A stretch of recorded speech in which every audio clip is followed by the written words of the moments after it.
हम लोग dynamic memory allocation के दो फंक्शन को कंप्लीट कर चुके हैं, मैलॉक फंक्शन और कैलॉक फंक्शन।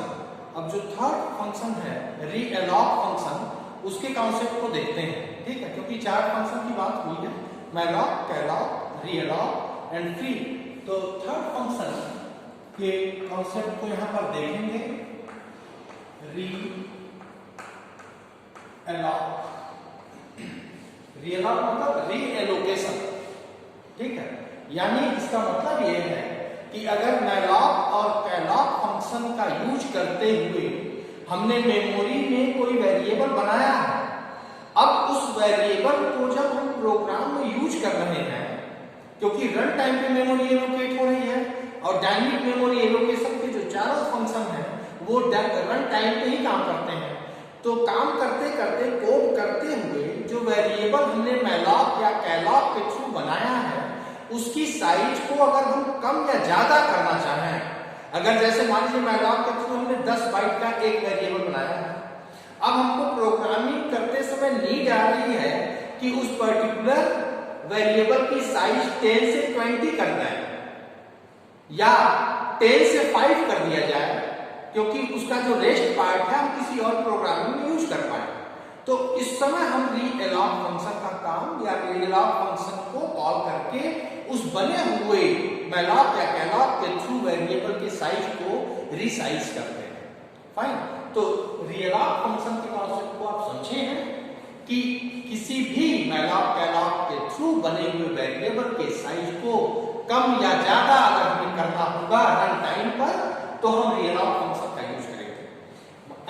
ये इसका सिंटैक्स देखते हैं कि stdlib.h में इसके फंक्शंस को कैसे डिफाइन किया गया है। तो यहां पर void पॉइंटर रिटर्न टाइप, ठीक है, जब हम रीएलॉक का फंक्शन का यूज करेंगे तो हमें एक नया पॉइंटर रिटर्न होगा जो अभी तक void टाइप का है कि इसका किसी भी वेरिएबल को एक पॉइंट कर सकता है, तभी तो हम इसकी कॉस्ट टाइपिंग करते हैं, ठीक है। अब रीएलॉक फंक्शन जैसा आपने मैलॉक कैलॉक में देखा है, सिमिलर उसी तरीके से ये भी काम करता है। कह रहे हैं void पॉइंटर और new size in by, new size in by, ये है। अब ये हमारा सिंटेक्स हो गया। अब क्या हुआ, इसको जरा समझते हैं कि रीएलॉक फंक्शन का होगा, ये रिटर्न टाइप का होगा, तो void टाइप के पॉइंटर को रिटर्न करेगा। ये void पॉइंटर ये क्या है, हम क्या कर रहे हैं, एक मैलॉक या कैलॉक के थ्रू बने हुए वेरिएबल के साइज को रीएलॉक कर रहे हैं, यानी मैलॉक के थ्रू एक हमने वेरिएबल बनाया है तो उसका एड्रेस पॉइंटर में स्टोर है, तो हमें वही एड्रेस चाहिए जिसके थ्रू मैलॉक ने एक वेरिएबल बनाया था, उसका एड्रेस पॉइंटर में स्टोर है। वो एड्रेस हमको चाहिए जिस वेरिएबल का हमें साइज रीलॉक करना है, यानी रीसाइज करना है। अब हमसे नया साइज पूछा जाएगा कि उस रीलॉक फंक्शन के थ्रू जो नया वेरिएबल बनेगा उसकी साइज कितना चाहते हैं आप, कम चाहते हैं या ज्यादा, वो साइज में लिखना पड़ेगा। तो ये तो हो गया हमारा सिंटेक्स जो आप समझ पा रहे होंगे, क्योंकि मैलॉक और कैलॉक आपने पढ़ दिया है। अब कह रहे कोडिंग में जब मैं इसको यूज करूंगा तो कैसा होगा, तो कह रहे हैं सिंटेक्स कुछ ऐसा होगा मेरा, syntax pointer equals to cast type realloc, fine, realloc, यहां पे कह रहे हैं पॉइंटर, उसके बाद न्यू साइज इन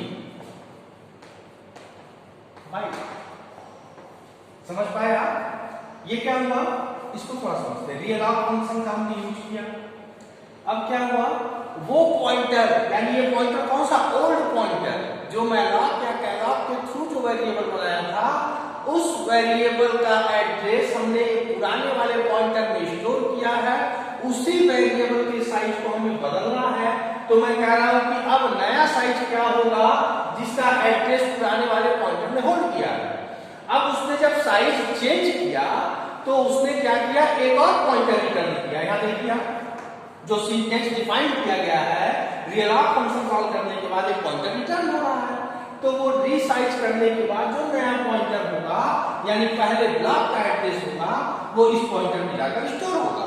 अब कह रहे हैं कि वो वेरिएबल जो हम रियल कर रहे हैं वो किस डेटा टाइप को सपोर्ट करेगा, तो हम फर्स्ट टाइप में करते हैं। अब एज्यूम करिए कि अब ये किस तरीके से होगा, ptr इक्वल्स टू, मान लीजिए इंटीजर टाइप में हमने टाइप कास्टिंग कर दी, री पॉइंटर फाइन, अब न्यू साइज इन बाइट, हो गए। अब तो समझ पा रहे होंगे, this is a new pointer, real के बाद हमको एक नया एड्रेस मिलेगा, वहां इसको हम यहां रख लेंगे। और ये जानते हैं आप पहला को पढ़ चुके हैं कि जब भी हमारा वेरिएबल बनता है तो पहले ब्लॉक का एड्रेस रिटर्न करता है, जहां जो एड्रेस हम यहां पर रखते हैं, ठीक है। तो ये हमारा चलता है रियल फंक्शन। अब हम कह रहे हैं कहां यूज करेंगे, थोड़ा सा और थोड़ा मैं इसको एक्सप्लेन करता हूं।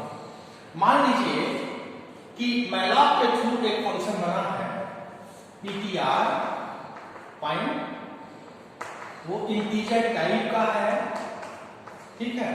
मैलॉक के थ्रू हमने फंक्शन बनाया है वेरिएबल, अब उसकी साइज क्या थी, मान लीजिए हम 5 इंटीजर वेरिएबल वैल्यू रखने के लिए वेरिएबल बनाए थे, 10 बाइट का था, तो 5 multiplied by int type of value, ठीक है। मैलॉक के थ्रू हमने बात करी। अब मैलॉक क्या करेगा, 5 वैल्यू है, अब वो किस टाइप के हैं, तो एक इंटीजर कितने बाइट देगा, 2 बाइट, तो 5 गुनी 10 यानी 10 बाइट का वेरिएबल हमें चाहिए। तो मैलॉक ने बना दिया, ये नंबर ऑफ ब्लॉक नहीं है, तो ये कह रहा है कि कितने इंटीजर टाइप के वैल्यू है, 5, और इंटीजर लेता कितना है, 2 बाइट, यानी आर्गुमेंट एक ही हुआ 10 बाइट, हमने इसमें लिख दिया है। तो इसने क्या किया, 10 बाइट का एक ब्लॉक बना के दे देगा, ठीक है, इन टाइप ऑफ वैल्यू। अब हुआ क्या, अब हम चाहते हैं ये जो 10 बाइट का ब्लॉक है ना, इसका एड्रेस कहां आया, पहले ब्लॉक का एड्रेस यहां पॉइंटर में आके स्टोर हो गया है। अब इसी के हमें साइज को चेंज करना है, तो ये जो साइज मैं यहां लिख रहा हूं ना, ये यही है ओल्ड पॉइंटर का एड्रेस। जब ये रिसाइज करेगा तो एक नया एड्रेस रिटर्न करेगा जो इस पॉइंटर में आकर स्टोर होगा, फाइन। तो हमने नाम यहां बदला है 10, क्योंकि एक नया पॉइंटर, ये ओल्ड पॉइंटर, यहां आप पॉइंटर लिख सकते हैं, क्योंकि मैंने यहां पॉइंटर लिखा है, तो पॉइंटर आप लिख सकते हैं, पॉइंटर मैलॉक। तो हमें लगता है कि अब रियल फंक्शन को आप समझ पाए होंगे, और इस तरह से इसका सिंटैक्स चलेगा। ये जरूर पूछा जाता है ये पॉइंटर कौन सा है, तो आप कहेंगे ओल्ड पॉइंटर, जो हमें मैलॉक या कैलॉक के थ्रू हमारे जो नए वेरिएबल बना था उसी को साइज को हम चेंज करना चाहते हैं, और ये जरूरी है कि एक पॉइंटर हमें रिटर्न होगा। अब ये इस एड्रेस की बात वो करते हैं, क्या ये एड्रेस ओल्ड ही रहेगा कि न्यू होगा, तो आप कहेंगे कि ये ओल्ड पॉइंटर भी हो सकता है। इसका डिस्कशन क्या है, ओल्ड पॉइंटर भी हो सकता है। भाई उसने साइज को बढ़ाया, साइज बढ़ गया, मतलब मेमोरी थी, अवेलेबिलिटी थी मेमोरी की, तो उसने वही एड्रेस रिटर्न कर दिया, ठीक। अगर उसने मेमोरी को बढ़ाने की बात की और मेमोरी नहीं है, तो एक नए जगह वो वेरिएबल बनाएगा उतने बाइट का, और एक नया एड्रेस रिटर्न करेगा।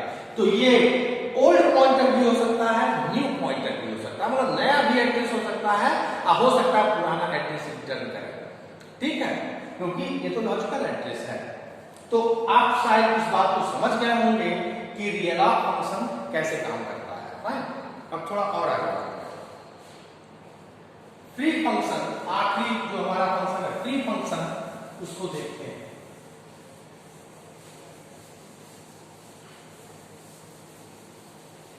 बहुत सिंपल है। अगर आपने ये समझ लिया तो लिंक लिस्ट, ट्री, ग्राफ बहुत सिंपल हो जाएंगे।